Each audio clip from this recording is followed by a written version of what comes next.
Hello and welcome to Were You Not Entertained? I'm Daniel, I'm Rachel. And I'm James.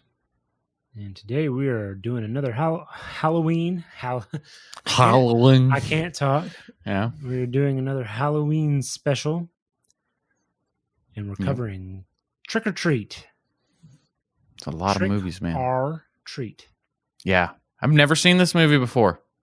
Well, I mean, I have now, obviously, because we're doing a podcast. I had never seen this movie before. Yeah, it's from 2007, so it's not very old.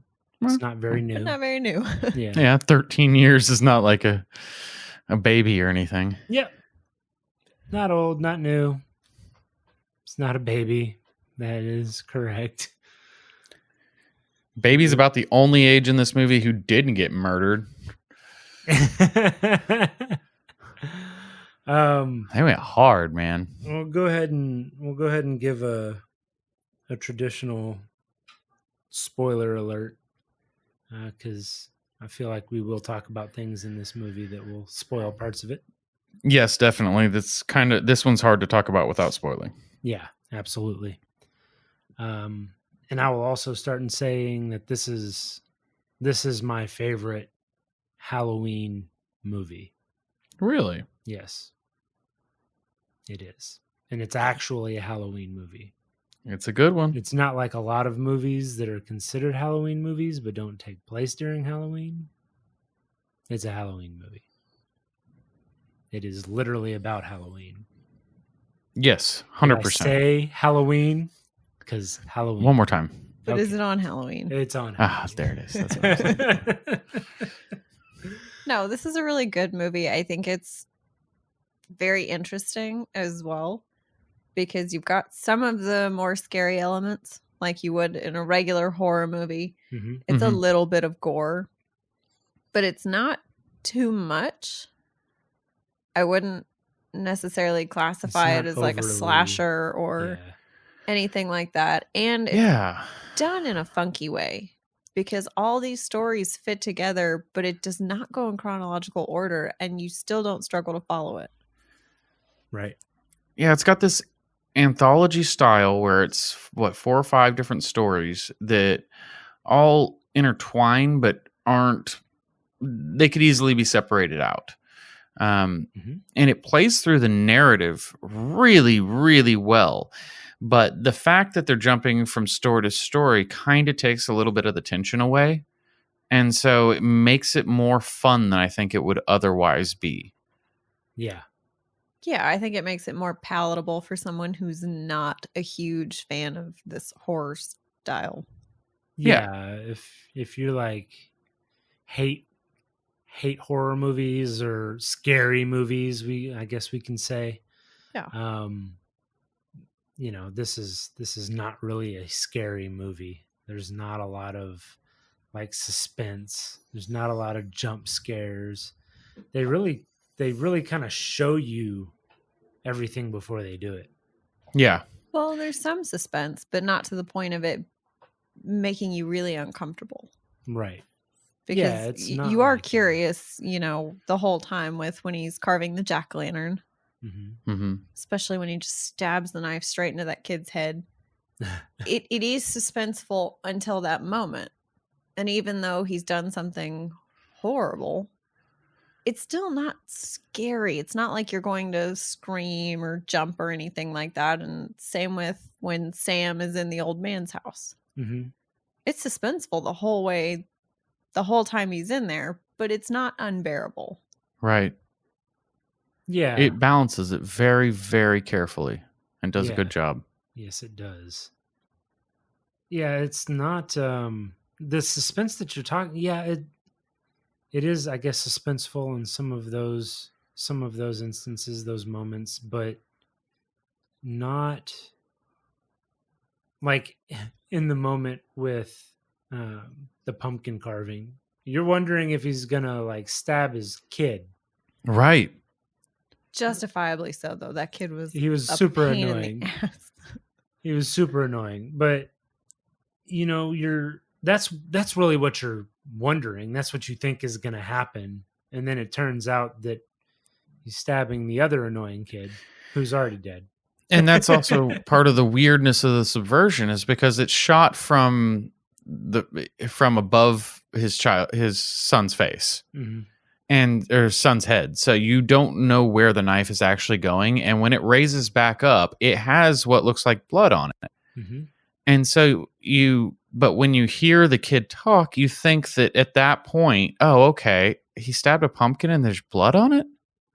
Right. And it just is, it turns into it takes all of your like suspense and turns it into a big question. And then you see that it's a person's head, and that the son is in on it. He's also a psychopath. Right. That totally changes the whole dynamic that you were thinking was going on the whole time. Yes. Exactly. But it is still suspense. It is still tension. Or when they're in the elevator. Yeah. What's her name? It starts with an R. Are you talking Macy? Rhonda. In the elevator Yes, going and into she's the in that gully or whatever. Yes, she's Uh-huh. in that rusty metal elevator, and Yeah. there's all the clanking, and the kids are screaming.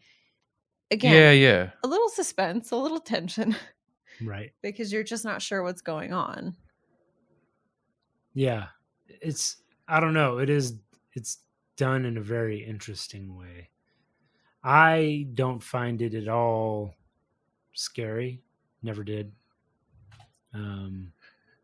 Because I don't think they build the tension the same way.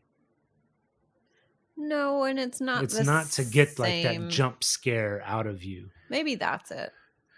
Yeah, I kind of feel like this is trying to stride the border between something like a kind of horror movie designed for somebody in their 20s and somebody who like kind of more mature than a Goosebumps, but not quite, Nightmare on Elm Street. Michael Myers scary. Yeah.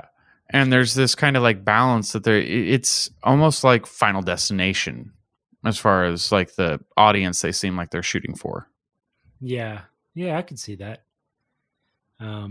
Late teens, early 20s. Yeah, well, even with like the comic book Mm-hmm. kind of cuts that they use, the clips that they use for transitions and things like that. Yeah. Which I I appreciate. guess speaks to that. Yeah, no, that's totally awesome. But I also like Ang Lee's Hulk, so what do I know? Yeah, well, fair enough. Okay. Well, I'm there too, so I know nothing about movies. Clearly. No, but I really enjoy the fact that the stories are intertwined, and you don't necessarily know how until Mhm. you get to like maybe the middle of another one, and then you're like, oh, okay. The one that threw me off was the vampire. The vampire, yeah. Just talking about Totally. Steven no again. idea. Yeah, but you don't know that that's Steven. Right. Yeah. And then the way that turns into the story with Laurie, Anna Paquin's character. Yeah. And Like the way- werewolves. Right. Yes, that's my favorite one, Oh, Yeah. man. because you're so curious about what's going on with her, and it definitely feels like there's something up with this group of girls. They don't feel like just innocent going out for a Halloween party, Yeah. Right. but you don't expect them to turn into werewolves Yes. Right. and Yes. murder everyone. Indeed. So I liked that. That was one of my favorite reveals. Yeah, it was a great one. Where you're wondering what's going to happen to her. You know, she's being followed through the woods by this guy that just killed somebody else, bit her to death. She bled Mhm. out. Yeah, and he's such a turd anyway that you don't even feel that bad. Yeah. Exactly. Well, once you find out who he is, Yes. yeah. His leg is shattered and sticking out of his skin. And Dylan Baker did a great job. Yeah, yeah, absolutely. Yeah, and I mean, of course, the absolute number one character in this movie is Sam. Sam. Sam, the Sam. little monster. Yes.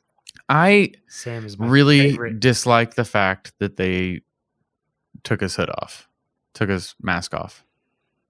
to show you that. His pumpkin skull. Yes. Yeah. I don't know. I felt like that made it less scary to me. That was probably the idea. Other than the fact that it's like a creature and not. Not a person. Yeah. Well, and we had this chat, Daniel and I, because he was complaining that when we carved a pumpkin with Sam on it, and when we were drawing on the Sam face, he was saying he looks too friendly. And I think that's the positive of Sam's hood, is that he looks kind of friendly and it gives him this super impish. He's like an innocent child kind of deal. Well, but to me, he doesn't seem like an innocent child. He seems like the devious bastard child. Well, He seems like a feral child to me. Yeah. To a point, though, right? Like if he just kind of waddled up in his full attire and sticks out his bag for candy, you go, "Oh, cute kid," boop, Yeah, and move on. because if and you don't think anything he's about gonna it. kill you. Well, you don't know that. That's the point. That's what I'm saying. I mean, it's made me incredibly distrustful of children. You weren't already? I've just lived my entire life. Even when I was a child, I didn't trust children. Yeah. Well, sure, but I just mean like on Yeah, Halloween, sure. when Oh, they man. come trick or treating now, I'm way more mistrustful, and I'd rather like toss a piece of candy to you at the street than come to my door.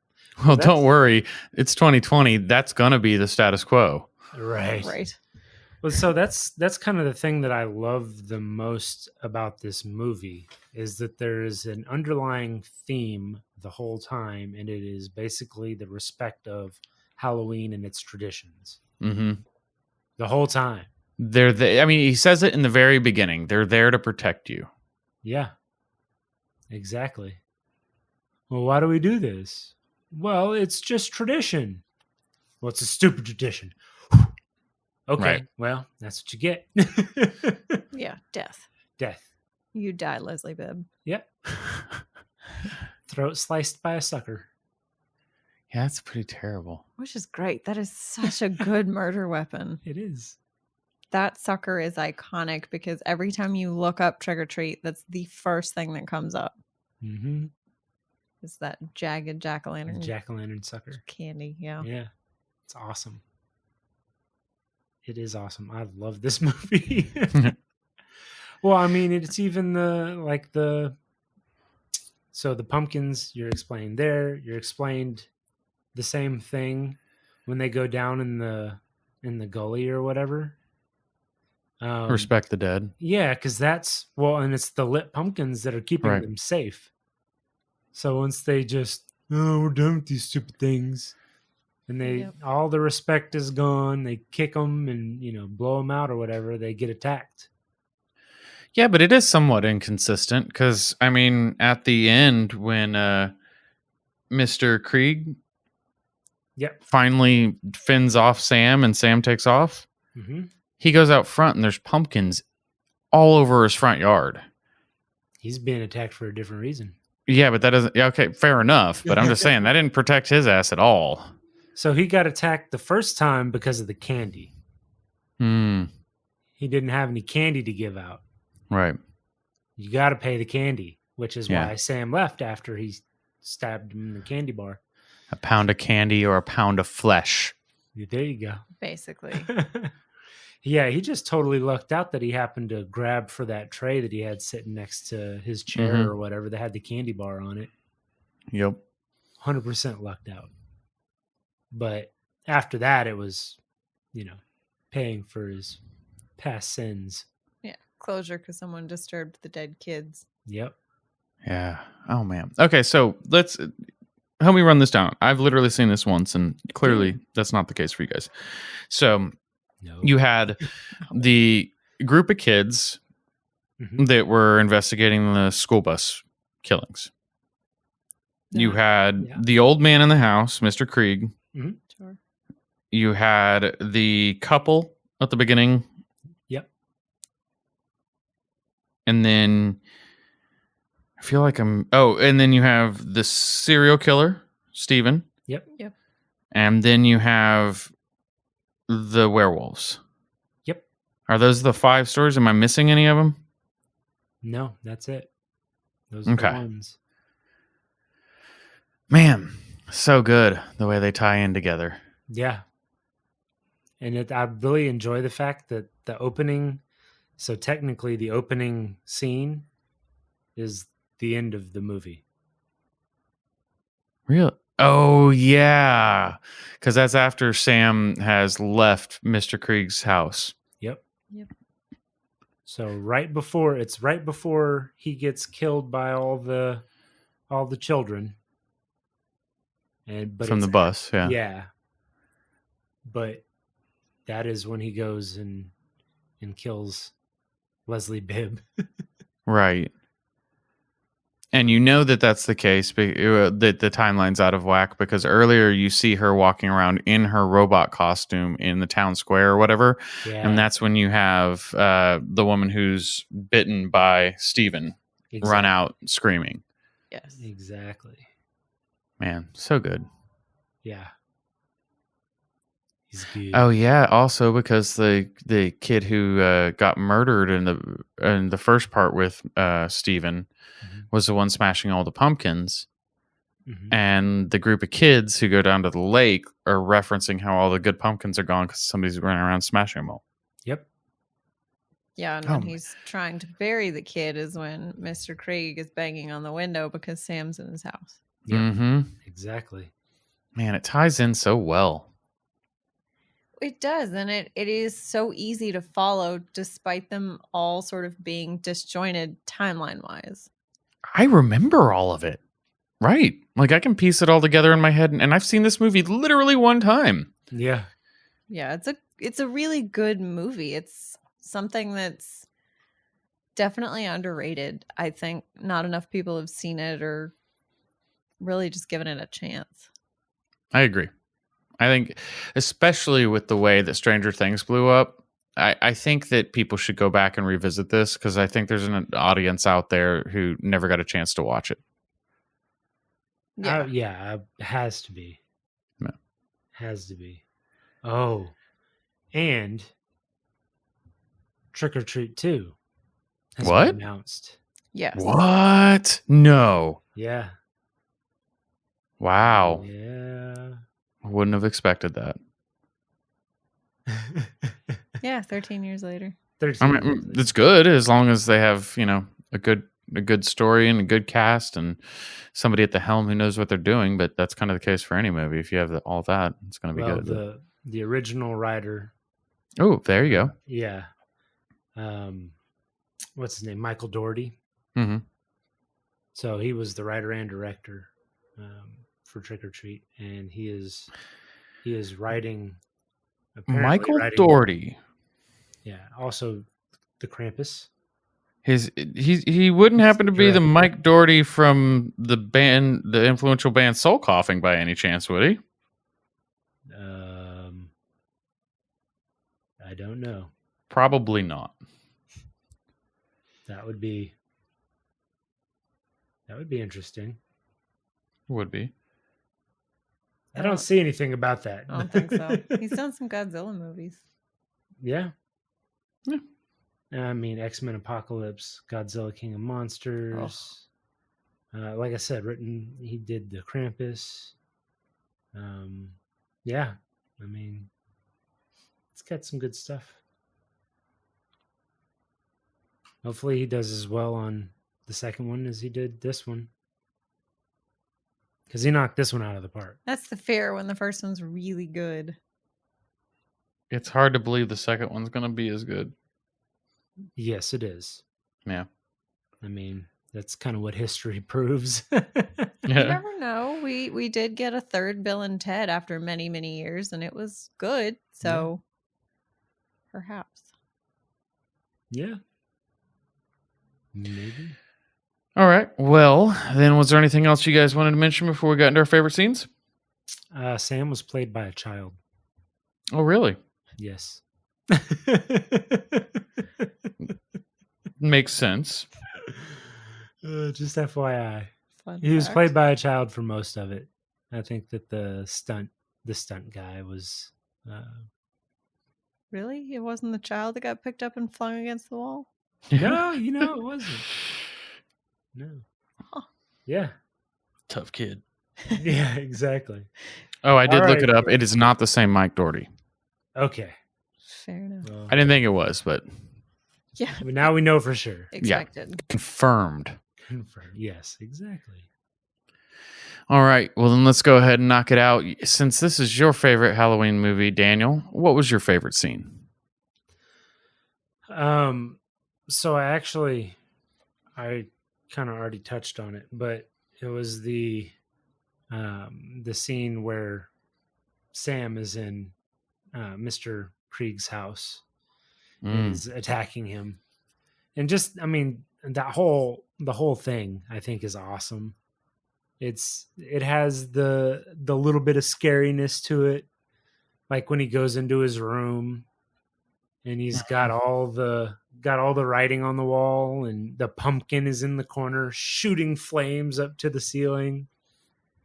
You have the gore of the Achilles slashes heel him. being slashed. Yeah, exactly. And then he runs away and falls down the stairs of candy and jacks and glass. Mm-hmm.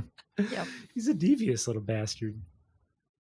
Very. I think you're underestimating his sneakiness. Yes, exactly. But then how it ends, it was kind of I was unsuspecting of that being the ending the first time I saw it, because I didn't notice the candy bar. Now, when then you see it. You see that he pulls the tray off and the candy bar falls on him or whatever. But I thought that was just it. He was done for. I thought so too, and I was curious why they turned it into a Chekhov's gun, because they focus in on him setting the candy bar down on the table. Yep. As though that's an important fact for the story. Mm-hmm. And when it falls off later, I'm like, okay, whatever. But I didn't understand. I didn't pick up immediately why he was being attacked by Sam. Yeah. For being a curmudgeon. Yes, exactly. Yeah. And so they use that to pass on the next part, which is now you pay your penance for killing a bunch of mentally handicapped children. Right. So there's that. You get what's coming to you. Yeah, exactly. Yep. So it's a good one. There's a reason they saved it for last. Yeah, that's my favorite for sure.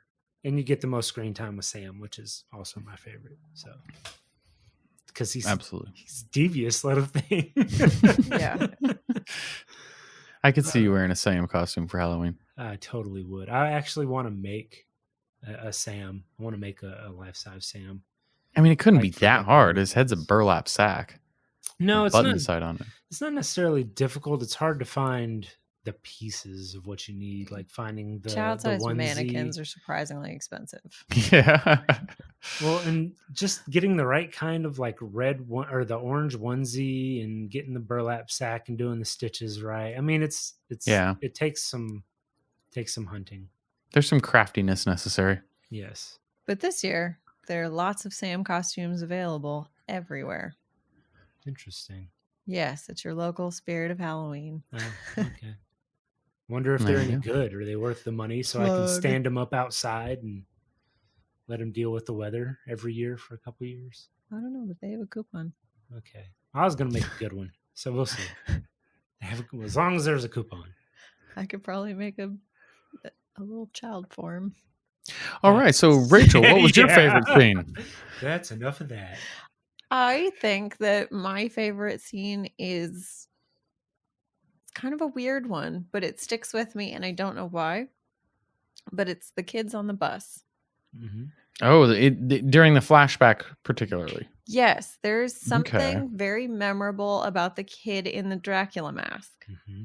Yeah. Something true. about the way that he sits there shaking, saying wrong way. It's just I don't know. For me, it's one of the most memorable things of the entire movie. I remember that kid and I remember that Dracula mask. Yeah. That's fair. yeah, it was just really interesting and, very, very sad to see the bus driver walking through, checking that everybody's padlocked in before he drives the bus into a Ugh. ravine. Yeah, it's Yeah. gross. And they're all dressed up in their Halloween costumes with their sack of candy. Mm-hmm. Yeah. It's a good one. I like it. It's very dark. It is very dark. It's very It is. It's a good scene. It's also really interesting that you chose the one scene that actually does not take place in this timeline. Yeah. Yeah, that's and true. and that's I don't know why that stupid Dracula mask sticks in my head every single year. It's the sepia tone they added. It must be. Maybe it's just something about that mask, the shape of it, the look. I've had nightmares. Not about the mask. I've had plenty of nightmares, but it's just something interesting about it. Fair enough. What Good about you, choice. James? Mine is very similar. It's actually The Kids at the Lake. Mhm. I loved every single bit of that storyline. I'm gonna go ahead and I'll self-edit, but the line when they are going and trick-or-treating and getting candy and asking for pumpkins and stuff, Mhm. and they see the weird sex party, Yeah. and the young, I can't remember the boy's name, Charlie, I think is who it was, maybe. Yeah, I don't remember. Anyway, yeah, when he's walking afterwards, confused, and he's like, I don't even know what that was. Maybe a hot dog butt effing a pig. Yeah. It just the way that he was, the confusion for a young person not understanding what was happening was wonderful. But no, when they actually get there, and you have Macy tell the story, that was Rachel's favorite scene, and then they go down the elevator, and Macy and the other guys go down first and leave Rhonda, and I can't remember. I think that was Charlie there. No, Charlie was the redhead kid that gets his head chopped off. Okay, who was the one who stayed up there with her? Yeah. Anyway, it doesn't matter. Yeah. But when you hear the screams from down below, I'm like, okay, yeah, they're totally being jerks to Rhonda. Like, they went and got the creepy kid so that they could make her feel like crap. And they do an excellent job. They're very creepy looking with their chains on and everything. Mhm. And at the same time, I knew what was going on. And I was just so sad the whole time. Because, Rhonda's one of the coolest characters in the entire movie. I mean, as far as a human creature or human person in the movie, she's definitely my favorite character. Mm-hmm. I just felt so terrible for her the whole time.